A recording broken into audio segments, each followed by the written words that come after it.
Bismillahirrahmanirrahim. Bismillahirrahmanirrahim. Assalamualaikum warahmatullahi wabarakatuh. Alhamdulillahi wahdah.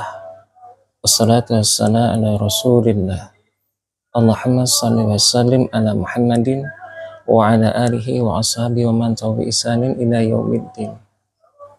Ya ayyuhalladzina amanu taqullaha haqqa tuqatih wa la tamutunna illa wa antum muslimun.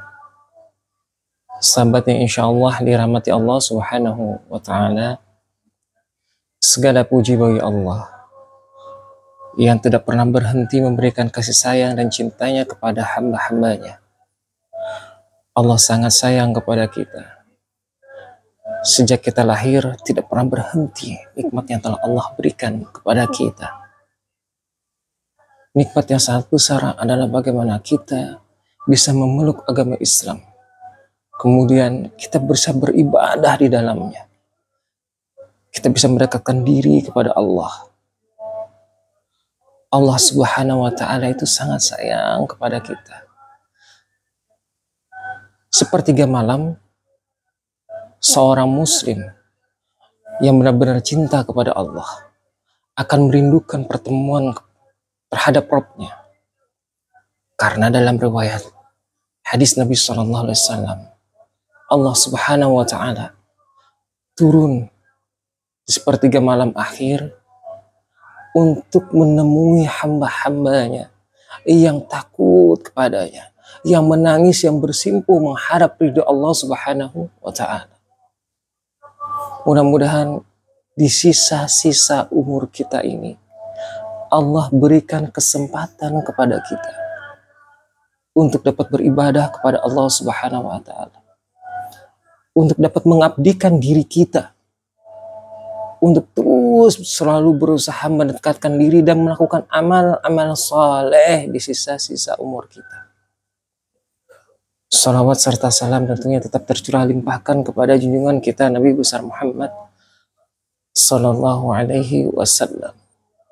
Mudah-mudahan Allah subhanahu wa ta'ala tetap menjaga hati kita untuk selalu dapat bersalawat kepada Nabi Muhammad sallallahu alaihi wasallam hingga nanti di yaumil akhir kita termasuk golongan orang-orang yang meminum air di telaganya Rasulullah Sallallahu Alaihi Wasallam dan dipilih oleh Rasulullah Sallallahu Alaihi Wasallam sebagai umatnya Nabi Sallallahu Alaihi Wasallam.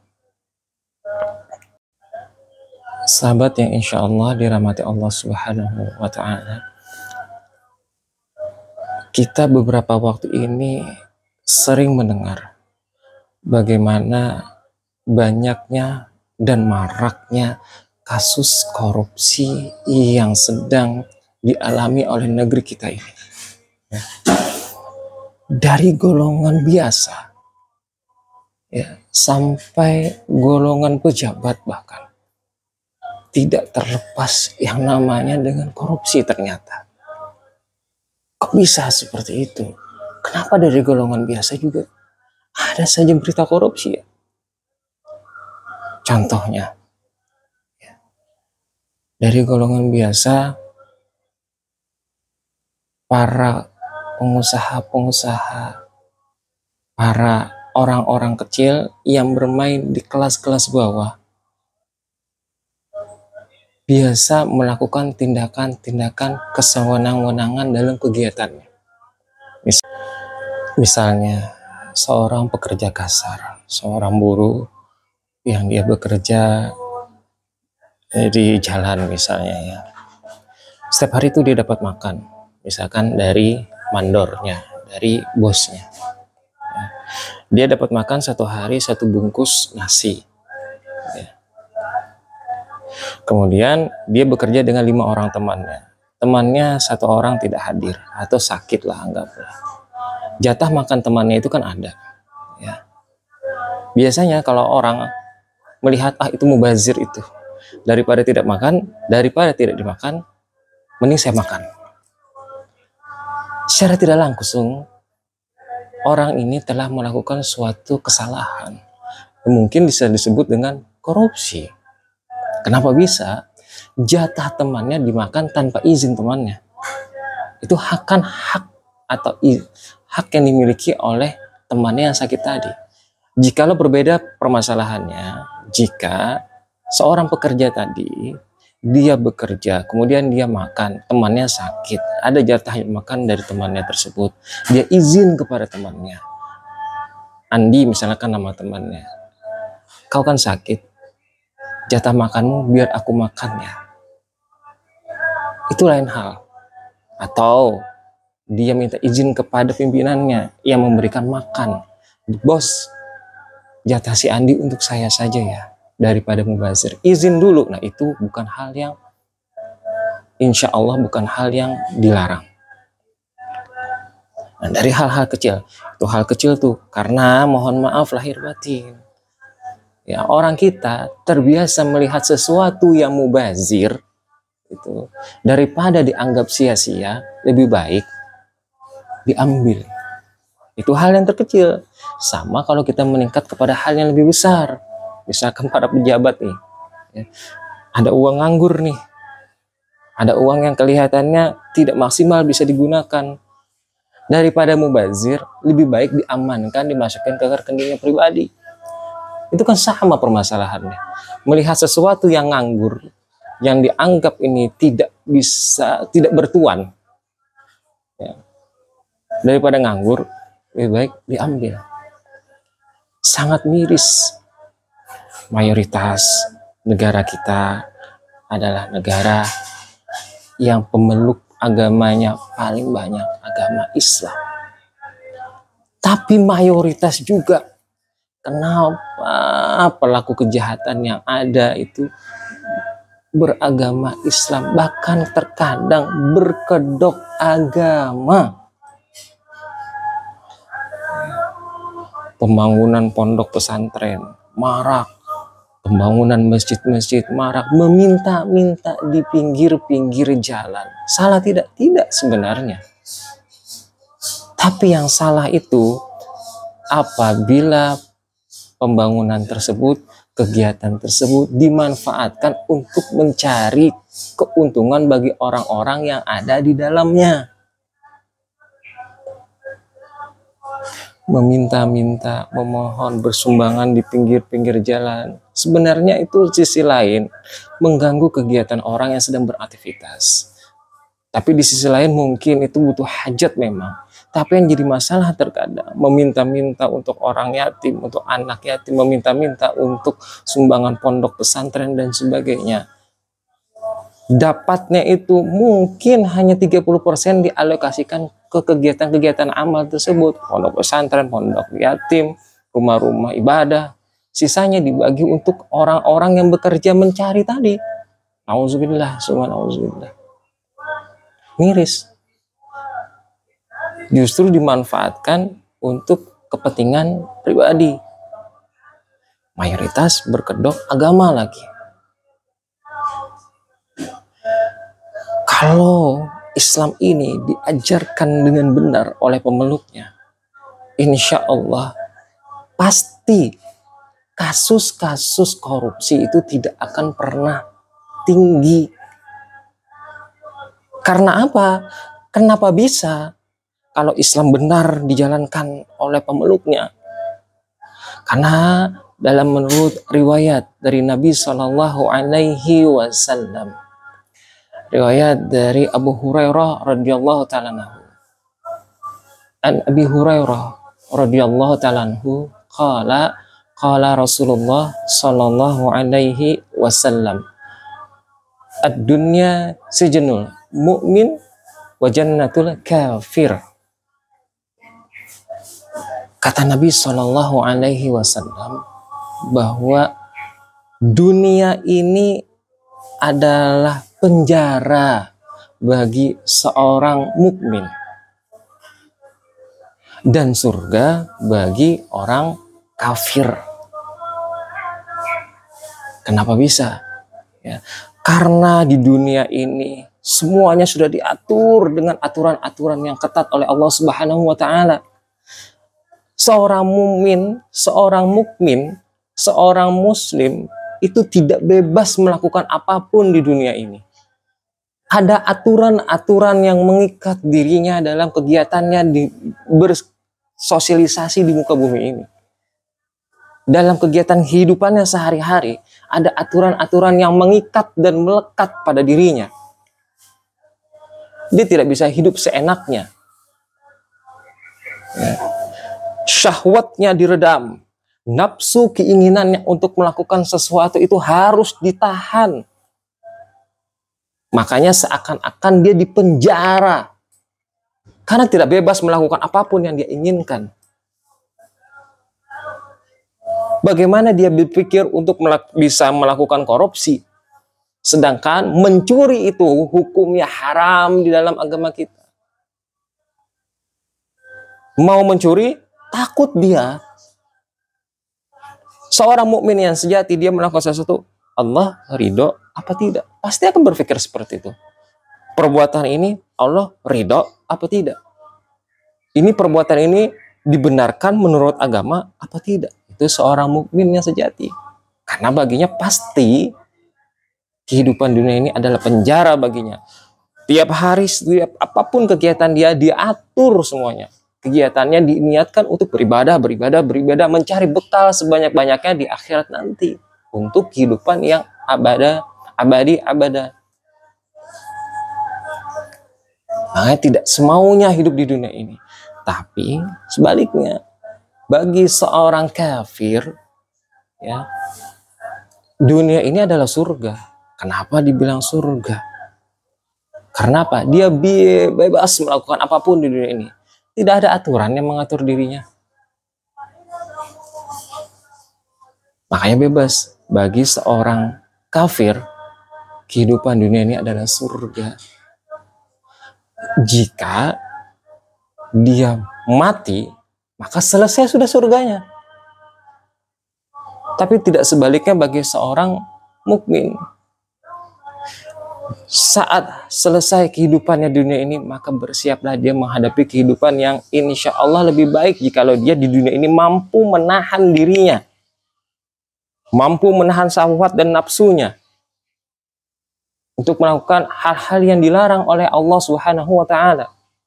Maka insya Allah surga siap menanti dirinya nanti, yang lebih kekal tentunya surga itu. Allah Subhanahu wa Ta'ala menyebutkan di dalam Quran surah Muhammad ayat 12. Walladzina kafaru yatamatta'una wa ya'kulun kama ta'kulul an'amu wan naru mathwal lahum. Kata Allah Subhanahu wa Ta'ala. Dan bagi orang-orang kafir bersenang-senang di dunia, dan mereka makan seperti makannya binatang. Nauzubillah, summa nauzubillah. Apapun dilahap binatang itu, tanpa melihat haram dan halal. Dan kata Allah Subhanahu wa Ta'ala, Jahannam adalah tempat tinggal mereka. Sudah jelas. Allah yang sebutkan, Allah Subhanahu wa Ta'ala yang sebutkan di dalam Al-Quran, Quran surah Muhammad ayat 12. Bahwa di dalam Quran Allah sebutkan dunia ini bagi orang kafir adalah surga. Mereka bisa bersenang-senang di dalamnya. Sedangkan jikalau dunia ini berakhir, mati mereka, maka berakhirlah surga mereka. Nauzubillah, summa nauzubillah. Azab Jahannam itu kata Allah adalah tempat bagi mereka. Jahannam itu adalah tempat bagi mereka orang-orang kafir. Harusnya dari sini kita mendapatkan gambaran bahwa memang sudah sunnatullah, sudah ketentuan dari Allah Subhanahu wa Ta'ala, bahwa dunia ini bagi kita seorang mukmin adalah penjara yang menahan hawa nafsu kita, menahan syahwat kita untuk melakukan perbuatan-perbuatan semaunya. Kita tidak bisa hidup semau kita. Allah sudah atur dengan ketentuan-ketentuannya. Setiap apapun yang dilakukan sudah ada koridor-koridornya. Koridor yang mengatur, ketentuan-ketentuan yang mengatur bahwa ini boleh, ini tidak boleh, ini dilarang, ini silahkan. Dia tidak hidup semaunya. Ya. Oleh sebab itu, marilah kita mencoba memahami dari hadis Nabi SAW tadi. Misalnya, bahwa Rasulullah menyebutkan dalam riwayat Muslim tadi, riwayat hadis nomor 2392, bahwa dunia sijnul mu'min wa jannatul kafir, bahwa dunia itu adalah penjara bagi seorang mukmin dan surga bagi orang-orang kafir. Berharap kita oleh Allah Subhanahu wa taala dijaga agar bisa bertahan dengan ujian di dunia ini.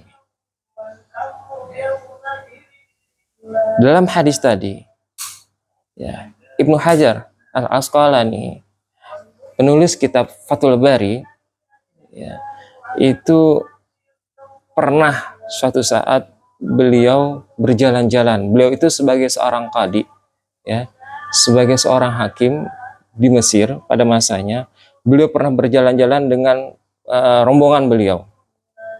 Kemudian Ibnu Hajar Al-Asqalani ini bertemu dengan seorang Yahudi. Seorang Yahudi ini tahu tentang hadis tadi, bahwa dunia ini, kata orang Yahudi itu, penjara bagi orang kafir, bagi orang mukmin, dan surganya bagi orang kafir. Dia tahu loh hadis tersebut. Kemudian dia bertanya tuh, wahai tuanku Ibnu Hajar Asqalani, sebagai seorang qadi, ya, sebagai seorang hakim, aku pernah mendengar hadis Nabi SAW yang menyatakan ad-dunya sijnul mu'min wa jannatul kafir. Bagaimana menurut engkau? Sedangkan engkau saat ini terlihat hidup dengan lebih baik, hidup dengan segalanya terpenuhi, bahkan dengan kehormatan dan kemewahan. Karena sebagai seorang qadi, sebagai seorang hakim, aku lihat sekarang kondisiku. Aku miskin, kondisiku buruk dibandingkan dengan kondisi dirimu. Terus kata Ibnu Hajar Al-Asqalani bahwa kemewahan yang aku miliki sekarang ini itu tidak ada apa-apanya dengan kebaikan nanti yang Allah berikan di akhirat, dengan kemuliaan yang Allah berikan di akhirat. Kesedihan yang engkau dapatkan saat ini, kemalangan nasibmu di dunia saat ini, itu tidak lebih buruk nanti dengan azab Allah di neraka kelak. Mendengar jawaban Yahudi ini, Ibnu Hajar Al-Asqalani mendengar jawaban dari Ibnu Hajar Al-Asqalani ini, seorang Yahudi ini langsung mengucapkan syahadat pada saat itu. Itulah kehebatan Ibnu Hajar Al-Asqalani yang diberikan keberkahan hidupnya oleh Allah Subhanahu wa taala.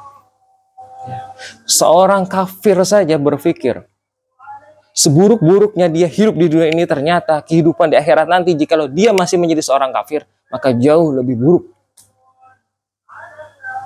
Dia berpikir, akhirnya dia bisa memutuskan untuk masuk Islam dan bersyahadat pada saat itu. Nah, yang jadi permasalahan saat ini adalah kita seorang muslim, katanya, kalau dihina agamanya marah, katanya. Tapi kita sendiri yang menginjak-injak ajaran agama kita dengan melakukan perbuatan-perbuatan yang dimurkai oleh Allah Subhanahu wa taala. Bagaimana mungkin seperti itu? Agamanya kalau dihina dia marah. Agamanya kalau dilecehkan dia ngamuk. Tapi saat diri dia sendiri melecehkan agama tanpa dia sadari, dia diam-diam saja. Kegiatan korupsi, ya, mencuri uang rakyat tersebut, ya, tanpa dia sadari bahwa itu telah melecehkan ajaran agama yang dia pegang. Dia mengaku Islam, tapi dirinya menginjak-injak ajaran Islam. Dia contohkan ke publik, dipertontonkan di publik, bagaimana seorang koruptor ditangkap. Orang tahu bahkan dari partai-partai Islam katanya yang membela kepentingan umat Islam. Tapi habis korupsi paling besar ternyata. Nauzubillah, summa nauzubillah. Makanya jangan terlalu pede dengan keilmuan agama yang kita miliki. Jangan pernah berbangga diri bahwa kita ini paham agama. Belum tentu kita mampu diuji oleh Allah dengan harta, jabatan, kekayaan, kekuasaan. Perbaiki diri kita. Selalu gantungkan diri kita kepada Allah Subhanahu wa taala.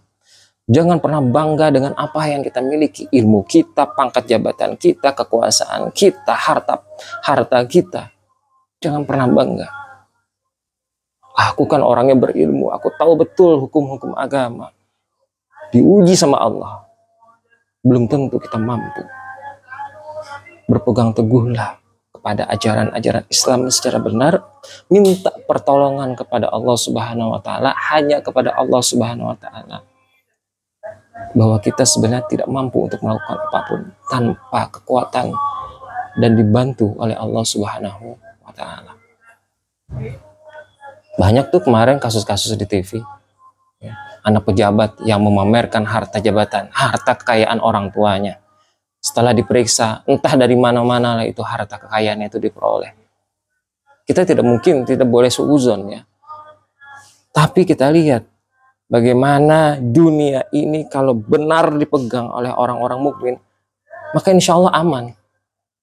Tapi jikalau dipegang oleh orang-orang yang tidak paham agama yang baik dan benar, bahkan itu di luar Islam, mohon maaf, kita lihat kehancurannya. Maka surga akan dipertontonkan oleh mereka. Mereka mempertontonkan surganya, ya, kemewahan dipertontonkan semua. Seorang muslim jangan ikut-ikutan mempertontonkan kemewahan dunia. Untuk apa? Saat dicabut oleh Allah Subhanahu wa taala, selesai sudah surganya. Apa yang bisa dibanggakan? Harta kita, kekayaan kita, pangkat dan jabatan kita tidak mampu menghalangi datangnya malaikat Israel. Tidak ada gunanya. Oleh sebab itu, jaga diri dan keluarga kita. Hindarkan perbuatan-perbuatan yang dilarang. Gantungkan diri hanya kepada Allah, minta pertolongan kepada Allah setiap apapun yang akan kita lakukan. Mudah-mudahan Allah ridho. Berpikir bahwa perbuatan yang kita lakukan ini, apapun yang akan kita kerjakan, tanyakan dalam diri kita, Allah ridho apa tidak? Allah ridho apa tidak? Dari hal-hal terkecil. Wallahu a'lam bishawab. Mudah-mudahan Allah Subhanahu wa taala menolong kita. Subhanaka bihamdika asyhadu an la ilaha illa anta astaghfiruka wa atubu ilaik. Assalamualaikum warahmatullahi wabarakatuh.